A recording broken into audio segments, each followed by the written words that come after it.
Miguel de Cervantes. Una biografía oscura. El modesto hispanista del montón, que no se ha consagrado a la investigación y que no es un especialista de los estudios cervantinos, tiene una visión general de la vida del autor del Quijote, conoce la fecha de su nacimiento y la de su muerte, no ignora que fue soldado en Italia, donde mereció el apodo de El Manco de Lepanto, que estuvo cautivo en Argel, que lo rescataron unos frailes mendicantes, que vagabundeó por Andalucía al servicio del fisco, que lo mandaron a la cárcel, que en el ámbito teatral fue un rival desafortunado de Lope de Vega, que siempre vivió en la más modesta medianía y que falleció en Madrid el mismo día en que, en medio de las brumas británicas, William Shakespeare entregó su alma a Dios. Nuestro modesto hispanista del montón, con esas nociones generales, vive convencido de que conoce todo lo que hay que conocer respecto al tema. Tal era mi caso, hasta el día en que, a causa de una emisión de radio consagrada a todo lo que toca a España y a Hispanoamérica, quise narrar la vida de Miguel de Cervantes Saavedra. Me basé para ejecutar mi propósito en el libro de Francisco Navarro Ledesma, El ingenioso hidalgo Miguel de Cervantes Saavedra, publicado en la colección Austral, con el número 401, que me sirvió de guía, pero que me llevó a comprobar que en el relato de aquella existencia había puntos oscuros y que con frecuencia la narración se fundaba en meras hipótesis y carecía de base seria e indiscutible. Como consecuencia de aquella comprobación, he tratado de completar y poner en su punto la información suministrada por Navarro Ledesma, cotejándola con la que nos proporcionan otros autores, y he procurado indagar cuáles son los episodios de aquella vida que se conocen de manera cierta y los que se narran sin ninguna justificación. En primer lugar, voy a contar la vida de nuestro héroe, como la conté a los radioyentes de mis emisiones, puntualizando y corrigiendo después las inexactitudes, omisiones y falsedades evidentes. Era 1547, bajo el reinado declinante de Carlos V, a principios del otoño. Sucedía en Alcalá de Henares, ciudad situada a unos 30 kilómetros de Madrid, poblachón sin importancia en aquel entonces, antes de que Felipe II lo escogiera como residencia de la corte durante la construcción del Escorial. Alcalá de Henares debía su importancia y la animación tumultuosa que en ella reinaba a su universidad, fundada en 1498 por el cardenal Cisneros.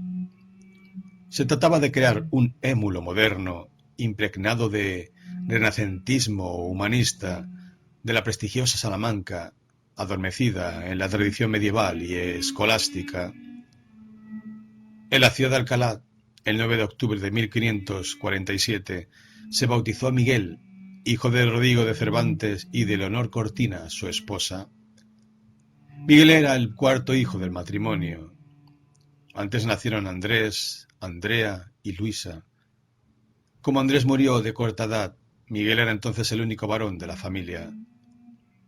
El abuelo paterno, Juan de Cervantes, abogado en Córdoba, todavía en vida cuando nació Miguel, había añadido a su apellido el más prestigioso de Saavedra, del que la familia se podía prevalecer. Es lo que explica que nuestro gran hombre se conozca bajo el nombre de Miguel de Cervantes Saavedra. Rodrigo de Cervantes, su padre, sordo como una tapia, tímido y retraído a causa de su sordera, ejercía el oficio de cirujano, ya que su incapacidad física le impidió estudiar la medicina y le obligó a limitarse a la parte empírica de aquel arte. En nuestros días, el cirujano es un príncipe de la ciencia médica, aureoleado de prestigio y espléndidamente retribuido. No era así en los tiempos pasados. Rodrigo de Cervantes, como todos sus colegas, sangraba y entablillaba a sus pacientes, les administraba tópicos y cataplasmas según las prescripciones del médico. Era aquel un oficio triste y pobre. Rodrigo y Leonor, rodeados por su prole, las pasaban muy negras, ya que con la afluencia creciente de estudiantes, el coste de la vida en Alcalá se iba por las nubes. La familia se mudó a Valladolid, en donde el cirujano no carecería de trabajo por ser una ciudad más importante y muy malsana por razones geográficas. Allí nació otra hija, Magdalena, y aprendió a leer, Miguel. En 1561, Felipe II estableció la corte en Madrid, pueblo de unos 25.000 vecinos, incómodo y sin ningún atractivo. La familia de Cervantes, poco favorecida por la suerte en Valladolid, se instaló allí. Miguel, con sus 15 años, era alumno de un estudio del concejo en donde aprendió el latín. Sin embargo, una vez más, don Rodrigo decidió mudarse y establecerse en Sevilla. Los jesuitas acababan de abrir allí un colegio con 2 cátedras donde es fama que Cervantes prosiguió sus estudios latinos. Sevilla era entonces el emporio que monopolizaba el trato con América. Una fauna variopinta hormigueaba por la ciudad. Marineros, soldados, frailes, aventureros, truhanes, estafadores, mozas alegres de mal vivir y siniestros bribones se codeaban por todas partes y principalmente las gradas de la catedral. Miguel no vacilaba en mezclarse con esa turba pintoresca, en observarla con una curiosidad atenta y divertida. Don Rodrigo se divertía menos, siempre en pos del dinero necesario para mantener a la familia. Sus 2 hijas, André y Magdalena, ya que Luisa había profesado en el convento de las Carmelitas de Alcalá, llevaban una vida libre y placentera, cortejadas por un enjambre de galanes que les daban serenatas por la noche y las visitaban de día.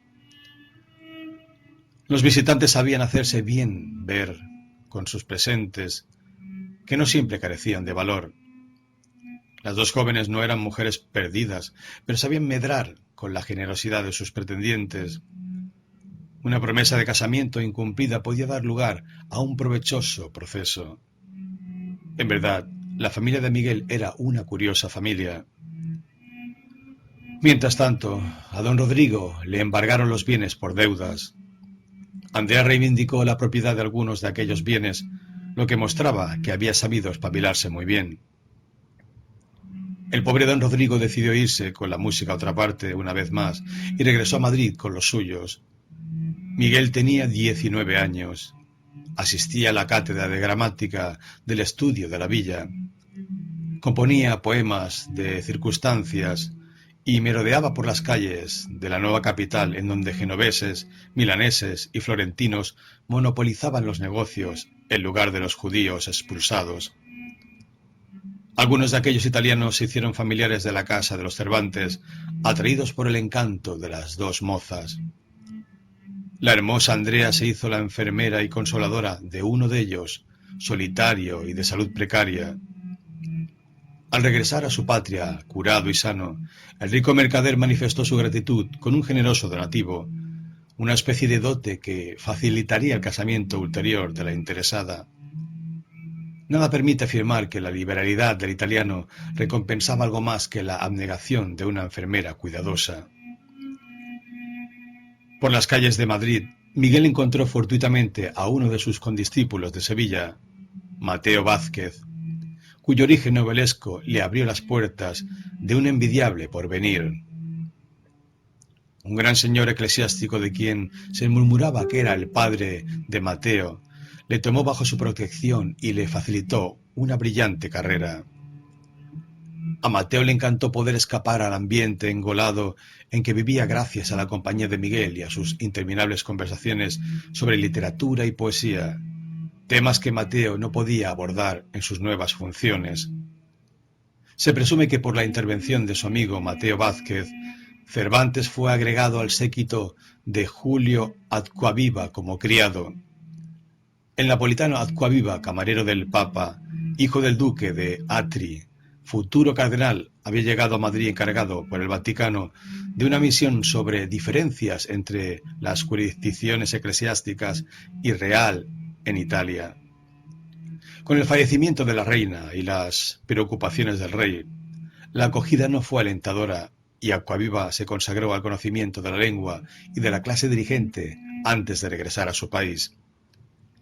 Los grandes de aquel tiempo tenían su casa un enjambre de empleados y de criados con atribuciones mal definidas. Cervantes halló colocado en el séquito y acompañó a su amo a Italia. Cervantes supo apreciar el encanto de aquella tierra, de la que siempre se rememoró con nostalgia. Le sedujeron de inmediato los paisajes armoniosos, las ricas ciudades, los monumentos venerables. Fue sensible a la vida libre de Italia, a la alegría amable de la gente, a la belleza y el desenfado de las mujeres, a la ausencia de temores en lo que tocaba a la religión o a la moral. Le impresionó la abundancia y la suculencia de la mesa tan alejadas de la austera frugalidad española. Al leer las páginas que consagró más tarde a Italia, se entiende mejor la rigidez, el constreñimiento, la severidad y la pobreza de la vida de España en aquel tiempo. La existencia embarada, la atmósfera de cautela sigilosa del Vaticano no colmaban las aspiraciones de Cervantes, reducido a la condición de criado subalterno. En Roma no se hablaba más que de los turcos, de la guerra que se preparaba contra ellos. Miguel pensó que la carrera de las armas le prometía un porvenir más envidiable y se alistó en el tercio de don Miguel de Moncada, concentrado en Nápoles, diezmado a lo largo de innumerables batallas y que era preciso reforzar con soldados recién enganchados. Miguel se incorporó a la compañía del capitán Diego de Urbina, que le manifestó de inmediato simpatía. La vida militar no le impedía el encuentro con los buenos ingenios y el conocimiento de las grandes obras literarias. Miguel aprovechó aquella etapa de su vida para perfeccionar y completar su formación artística. La Liga Santa contra la amenaza de los turcos en el Mediterráneo, es decir, Venecia, el Papa y España, reunió sus galeras y puso sus tropas en pie de guerra bajo el mando de don Juan de Austria, hermano de Felipe II y bastardo de Carlos V. El tercio de Moncada, ya completo en Nápoles, recibió la orden de reunirse con don Juan en Génova, donde se concentraban las fuerzas. Cervantes embarcó en la galera marquesa en medio de una soldadesca brutal, pendenciera y cruel, pero capaz del mayor heroísmo. Con las galeras sobrecargadas, las borrascas y el hacinamiento hicieron la navegación interminable y penosísima. En Génova, las galeras del Papa eran un modelo de orden, bien apertrechadas, con una tropa bien pagada y bien mandada. Contrastaban con las naves venecianas, no ya por el material sino por los hombres y la disciplina. Los arrogantes venecianos repugnaban someterse a la autoridad de un jefe tan joven y no aceptaban poner sus naves al servicio del transporte de tropas. Por fin, después de una larga negociación, la armada se hizo a la mar el 15 de septiembre de 1571, dividida en 3 escuadras, con rumbo a Corfú. La expedición no tenía nada de una travesía de placer por el Mediterráneo. Resulta imposible representarse la abominable situación de miles de soldados hacinados hasta el límite de lo posible en las exiguas galeras en que la tripulación y los galeotes ya vivían con estrechez en tiempo ordinario. La escala en Corfú llegó como una bendición del cielo, pero la isla no era tan sana como hermosa. Miguel enfermó y tuvo que refugiarse en un rincón de la galera, temblando y delirando de fiebre. Se reanudó la navegación. Cervantes empezó a mejorar y el 7 de octubre se hizo oír el zafarrancho de combate. Miguel, con las piernas que flaqueaban, empuñó el arcabuz a pesar de que sus jefes le gritaban que su estado no le permitía participar en la batalla. En lo más encarnizado de la pugna, un proyectil le alcanzó la mano izquierda e inmediatamente después cayó herido, con 2 tiros en el pecho. El encuentro tuvo lugar a la altura de Naupacte, más conocida con el nombre de Lepanto. El sultán Selim II había juntado una potente escuadra al mando de Agh Pasha. Don Juan disponía de unas 300 embarcaciones y 50.000 combatientes. Los turcos perdieron cerca de 200 naves y más de 500 cañones. Tuvieron 20.000 muertos, entre los cuales su almirante. Los cristianos perdieron 8.000 hombres, pero libertaron a más de 12.000 cautivos. Aquella gran victoria no tuvo las repercusiones esperadas. El embajador de Francia y el obispo de Aix mediaron entre los turcos y Venecia, que trató con ellos, les cedió Chipre y abandonó la Liga en 1573. Los turcos volvieron a ser los amos del Mediterráneo y pudieron contar con la benevolencia del rey de Francia, para el cual los enemigos de mis enemigos son mis amigos, o por lo menos no son mis enemigos. Después de una primera cura, Cervantes ingresó en el hospital de Mesina. Por su conducta en el combate, se le concedió una ventaja de 3 escudos sobre su paga ordinaria, y en 3 ocasiones se le entregaron libranzas de 20 ducados cada una. Gracias a esto pudo subsistir en aquel hospital, en donde, como en todos los de aquel tiempo, el enfermo sin recursos se moría de hambre o malvivía de limosna, y donde enfermos fingidos despojaban a los vivos, a los moribundos y a los muertos. Después de 6 largos meses, Cervantes salió curado del hospital, pero con la mano izquierda lisiada y anquilosada, lo que le valió el apodo de Manco de Lepanto, con que se le conoce, lo que ha hecho creer a menudo que perdió una mano o un brazo en aquella batalla. Aquel defecto físico no era entonces una causa de incapacidad militar. Miguel se incorporó al tercio de don Lope de Figueroa y participó en todas las campañas organizadas por don Juan de Austria, principalmente la de Navarino y la expedición contra Túnez y la Goleta, que los turcos volvieron a tomar más tarde, exterminando a los 8.000 españoles que allí se encontraban. Finalmente Cervantes fue a pasar a Nápoles, donde las comunicaciones con España eran frecuentes.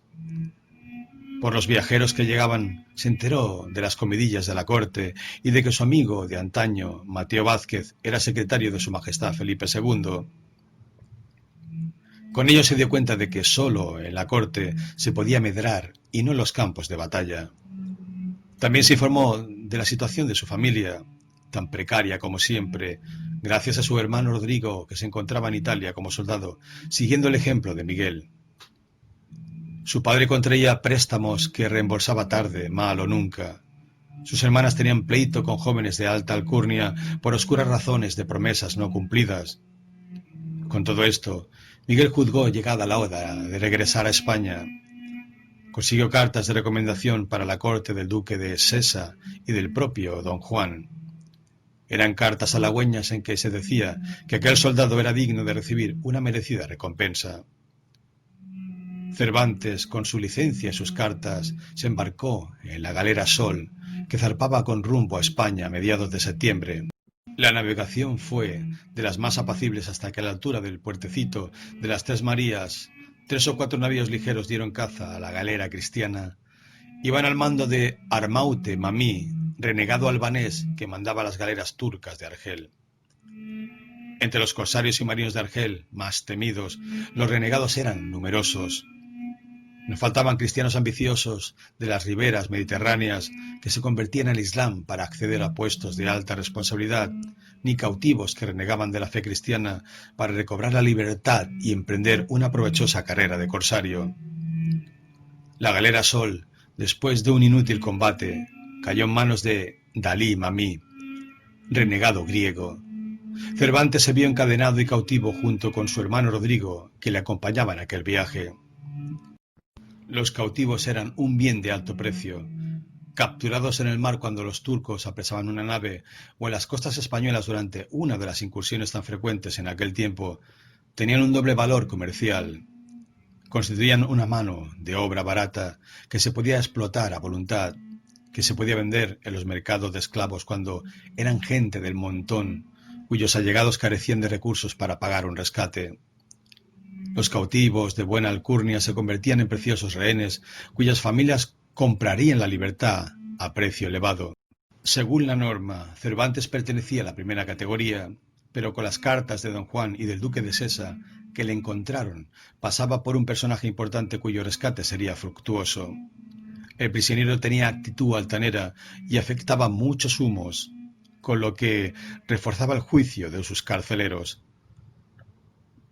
Cervantes se encontró encerrado, encadenado y estrechamente vigilado en la casa de su amo, Dalí Mamí, empecinado en su error respecto a la condición social de su cautivo, del que esperaba un rico rescate. Con ello, y con la pena de saber a su hermano en la misma situación, el estado físico y moral de Cervantes se encontraba visiblemente afectado, lo que llevó a Dalí, Mamí, a temperar los rigores del encierro. Miguel se aprovechó de esta mejora para organizar con otros cautivos su huida a Orán, en poder de los españoles desde 1509. Abandonados por el moro que había de guiarles, los fugitivos fueron capturados, lo que acarreó nuevos rigores, al menos durante algún tiempo. El valor, la elocuencia, la cordura de sus consejos, la capacidad para sostener los ánimos de sus compañeros hicieron de Cervantes un conductor de hombres reconocido por todos. Preparó la huida o negoció el rescate de muchos cautivos, intervino como mediador en los conflictos y las discordias. Nunca más volvió a gozar de tal prestigio y de tal estatuto de jefe. En Madrid, la familia vivía en la ansiedad. A la situación, tan precaria como siempre, se añadía el tormento de las prisiones de los dos hijos. Las mujeres de la familia tomaron los velos de luto de las viudas y recorrieron las antecámaras para hacer libertar a los dos jóvenes, únicos sostenes de la familia, según ellas decían, silenciando la existencia del pobre don Rodrigo. En España, el cautiverio en Argel era un problema nacional. Ya en el siglo XII se fundó la Orden de la Santa Trinidad para el rescate de los cautivos. Con su acción eficaz, las liberaciones alcanzadas llegaron a 900.000. Por otra parte, en el siglo XIII nació en Barcelona la Orden de Nuestra Señora de la Merced, con el mismo fin. Entre trinitarios y mercedarios, la emulación rayaba en la rivalidad. La mendicidad para recoger fondos y verdaderas campañas para suscitar donativos por parte de los ricos eran el medio de obtener las sumas necesarias para pagar los rescates exigidos. Los argelinos dispensaban buena acogida a los religiosos negociadores provistos del dinero recogido en España y se entregaban con ellos a un encarnizado regateo para alcanzar el mayor número de rescates con las sumas disponibles. Verdaderos cargamentos humanos de esclavos rescatados salían así para España. La madre y las hermanas de Cervantes llamaban a todas las puertas para obtener el rescate de Miguel y de Rodrigo, y no descuidaban la posibilidad de conseguir la intervención de los trinitarios o de los mercedarios. Miguel, por su parte, multiplicaba memorias y peticiones sin olvidar la menor posibilidad de huida que se pudiera presentar. Una de las tentativas más sonadas tuvo lugar cuando se esperaba la llegada a Argel de un nuevo gobernador con título de rey, Hazán Bajá, renegado veneciano conocido por su codicia y su crueldad. En aquel momento se hallaban en Argel dos hermanos de la Merced, encargados de negociar el rescate de un número de cautivos tal que sobrepasara todo lo que los trinitarios habían conseguido hasta entonces. Con la llegada de Hazán, los costes de rescate aumentaron hasta un punto en que uno de los religiosos tuvo que quedarse como rehén para permitir la salida de su compañero con 112 cautivos rescatados, entre los cuales iba Rodrigo, el hermano de Cervantes. Este le encargó que fuera a las Baleares para fletar una embarcación que acostara cerca de Argel. Miguel había conseguido esconder a 14 compañeros en una cueva en la que algunos se encontraban desde hacía 6 meses. Contaba con la complicidad de un renegado de Melilla, de quien se servía para mandar provisiones y noticias a la cueva. Con la llegada inminente del navío Salvador, Cervantes se unió a sus amigos escondidos. Cuando la fragata se puso a cruzar en lontananza y a deslizarse hasta la ribera, unos pescadores descubrieron la extraña maniobra y advirtieron a las autoridades. Los soldados turcos capturaron a la tripulación, así como a los fugitivos de la cueva, denunciados por el renegado. Cervantes, interrogado por Hazán Bajá en persona, asumió la entera responsabilidad del caso. El gobernador indultó a los culpables y se apropió de ellos después de indemnizar a sus respectivos dueños. El incorregible cautivo escribió poco después una carta al comandante de la guarnición española de Orán, con un proyecto para la toma de Argel, combinando una operación militar de los oraneses con la insurrección de los miles de cautivos que se hallaban en la ciudad. El mensaje fue interceptado, la carta cayó en manos de Hazán. El mensajero fue empalado y a Miguel le ordenaron a recibir 2000 palos en el vientre y en la planta de los pies, lo que había de acarrear una muerte lenta y cruel, pero, inexplicablemente, la sentencia no se ejecutó. Los 2 años de cautiverio que acababan de transcurrir pesaban lo suyo en el espíritu del cautivo. No paraba de lanzar llamadas de socorro a sus amigos, a los jefes bajo cuyas órdenes sirvió, a su familia. Los padres, las 2 hermanas y Rodrigo, recién llegado de su cautiverio, redoblaban sus esfuerzos para obtener el rescate de Miguel. Rodrigo consiguió abrir nueva información sobre los méritos militares de su hermano. Numerosos compañeros de combate testimoniaron en su favor y recordaron su heroísmo en Lepanto. El padre trataba de cobrar una vieja deuda impagada. La madre y las 2 hermanas acudían al convento de los mercedarios, que nada podían por falta de recursos. Su hermano en religión, que se había quedado como rehén en Argel, seguía sin rescatar. En aquel entonces, los trinitarios preparaban un oscuro rescate que sobrepasara el éxito reciente de sus rivales mercedarios. La familia de Cervantes puso en ellos sus últimas esperanzas. 2 noticias sumieron al cautivo en la mayor aflicción: la derrota y la desaparición en Marruecos del rey de Portugal, don Sebastián, la muerte en una hostería de Flandes de don Juan de Austria, su jefe tan querido. Miguel lloraba amargamente la muerte de los 2 héroes. Una vez más Cervantes organizó una tentativa de evasión con la complicidad de un mercader que adelantó 1.300 doblas por la compra de una fragata. Más de 60 cautivos estaban en el ajo. Un fraile dominico denunció el proyecto a un renegado, familiar del gobernador. Miguel asumió toda la responsabilidad, pero por 3ª vez se le perdonó la vida. En la primavera de 1580, el navío de los trinitarios llegó a Argel y empezaron a negociar los rescates más fáciles. En el mes de agosto salió para Venecia un grupo de 108 rescatados. Fray Juan Gil seguía en Argel, negociando los casos más difíciles y costosos. El trinitario se interesó por Miguel, de quien le decían mucho bien, a pesar del testimonio de un dominico contra algunos cautivos indignos y principalmente contra Cervantes.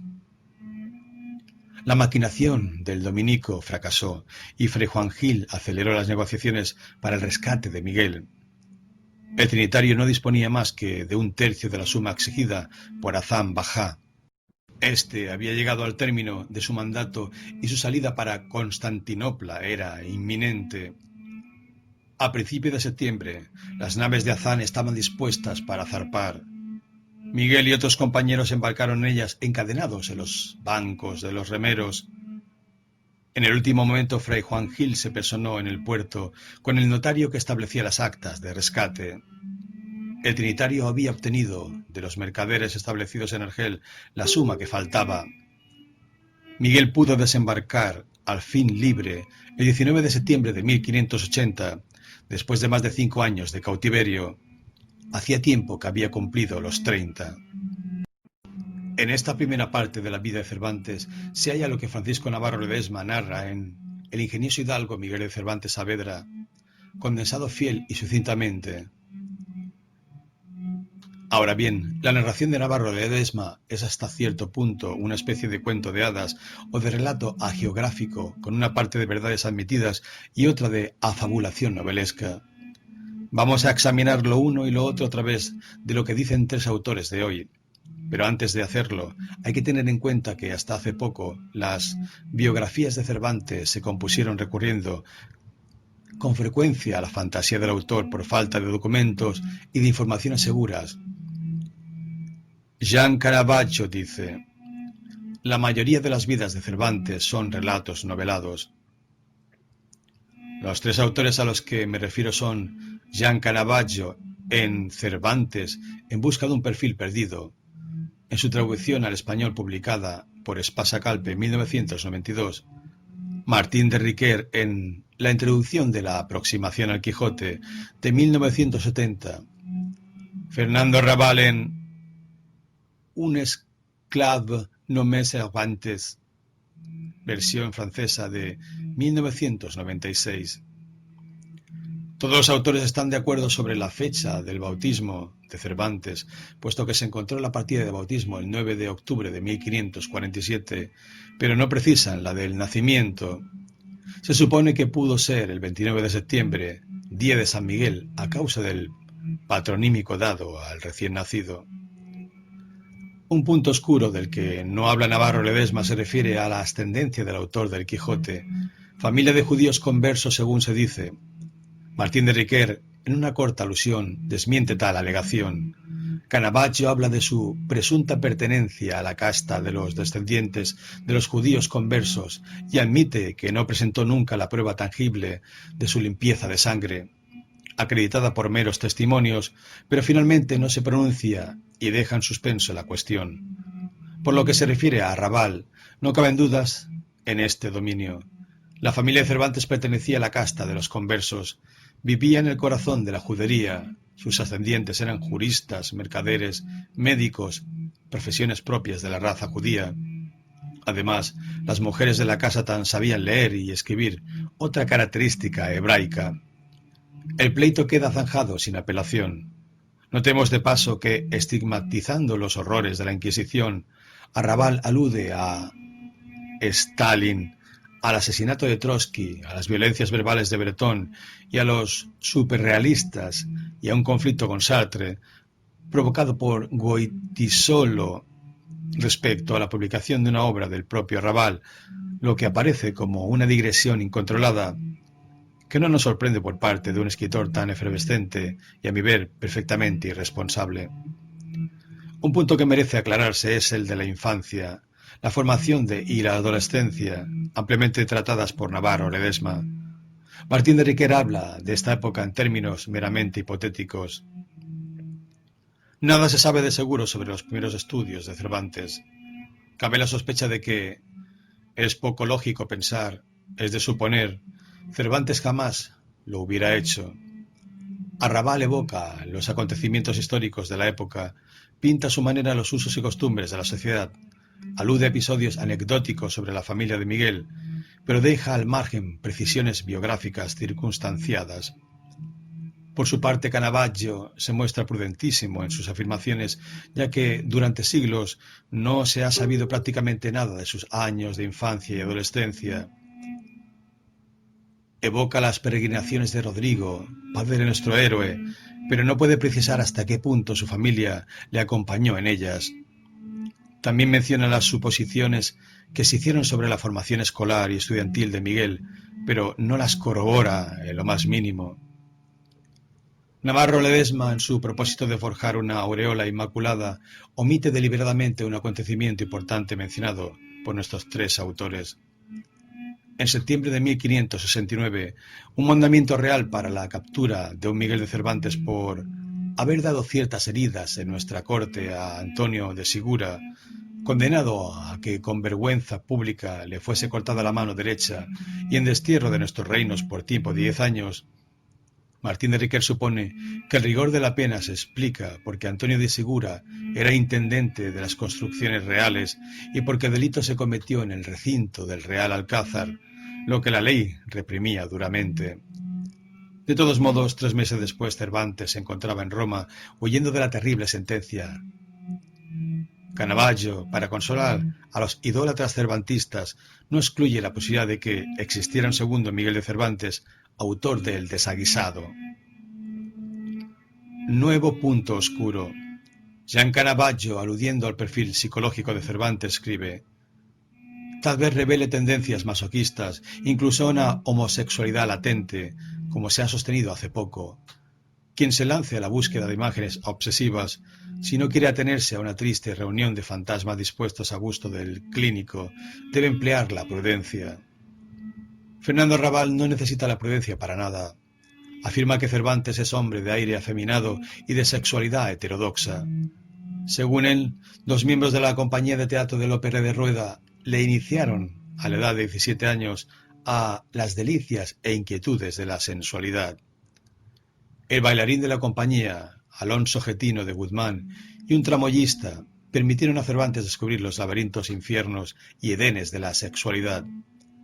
Más adelante narra el episodio Cervantes al servicio del cardenal Julio Acquaviva y dice: durmiendo bajo el techo de Acquaviva, así pasó casi un año encadenado al lecho de su amo y señor antes de presentir el fin de la romanza. Posteriormente, aunque el libro se detenga antes del cautiverio de Cervantes, Arrabal da a entender claramente que Miguel fue el querido del Bey de Argel. Si Navarro Ledesma idealiza a Cervantes, Arrabal se empeña en erigirle un pedestal de ignominia.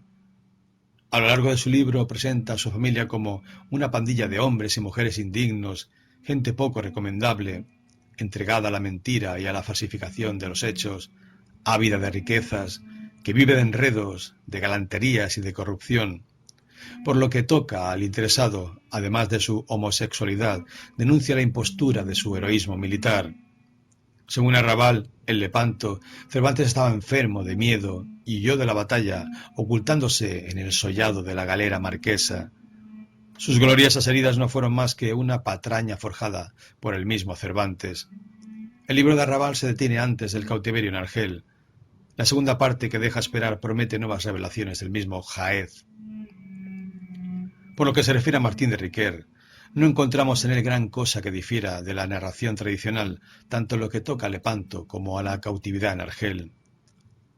Jean Canavallo se atiene siempre a la mayor prudencia, pone de relieve la falta de informaciones irrefutables sobre la estancia en Italia, la imposibilidad de precisar los desplazamientos y las actividades de Cervantes durante largos espacios de tiempo, pero cuando aborda el capítulo de Lepanto no pone ningún reparo en lo que se refiere a la conducta ejemplar de Cervantes y a sus heridas.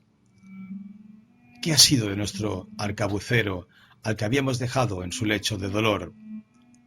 El testimonio de sus compañeros es formal. A pesar de su fiebre, se presentó en el puente antes de entablarse el combate. El esquife constituía un puesto de combate particularmente peligroso. El valor de Cervantes está fuera de duda. Canavallo habla de la salida de Cervantes, de su estancia en el hospital de Mesina, pero no se pronuncia sobre la realidad de una visita de don Juan a los heridos, sobre el aumento de la soldada de nuestro héroe, y precisa que recibió 3 socorros de 20 ducados, cada uno, no a título personal, sino como todos sus camaradas. Respecto a la participación de Miguel a las campañas ulteriores y a sus desplazamientos, nuestro autor evita las afirmaciones tajantes y se muestra circunspecto ante las informaciones no confirmadas documentalmente. Al hablar del regreso a España, nos informa de que el encuentro de la galera Sol con los piratas berberiscos frente a las Sainte-Marie de la Mer, como se decía hasta hace poco, es inexacto, ya que tuvo lugar no lejos de Cadaqués o de Palamós, a las puertas de casa, por así decir. Tanto Martín de Riquer como Jean Canavallo narran el cautiverio en Argel sin discrepar fundamentalmente de lo que cuenta Navarro Ledesma. Ensalza la gallardía y la entereza de Cervantes y describen sus 4 tentativas de evasión, sin diferir de lo que ya sabemos, de la misma manera que dan cuenta de su rescate. Sin embargo, Jean Canavallo se interroga sobre la mansedumbre con que se castiga a Cervantes después de cada huida fracasada y enumera las diversas intervenciones en su favor de las que se ha hablado. Pero no omite que otra explicación apuntada hace poco querría que Hassan, cuyas costumbres conocemos, hubiera cedido a la seducción que Miguel ejercía sobre todos los que a él se acercaban. ¿Atractivo recíproco? Algunos han observado que el autor de El Quijote, al término de su cautiverio, había sido objeto de acusaciones cuyo tenor ignoramos. De modo paralelo han subrayado la importancia que reviste la homosexualidad en las piezas inspiradas por esta experiencia. Hay que ver en esa obsesión el indicio de una inclinación inconfesada de un individuo reputado como casto y recogido, una inclinación reprimida hasta el punto de revestir las marcas de la repulsión más viva. Esto queda muy lejos de las tajantes afirmaciones de Arrabal. Jean Canavallo es un biógrafo serio y prudente. El rescate y la liberación de Cervantes no dan lugar a ninguna observación particular.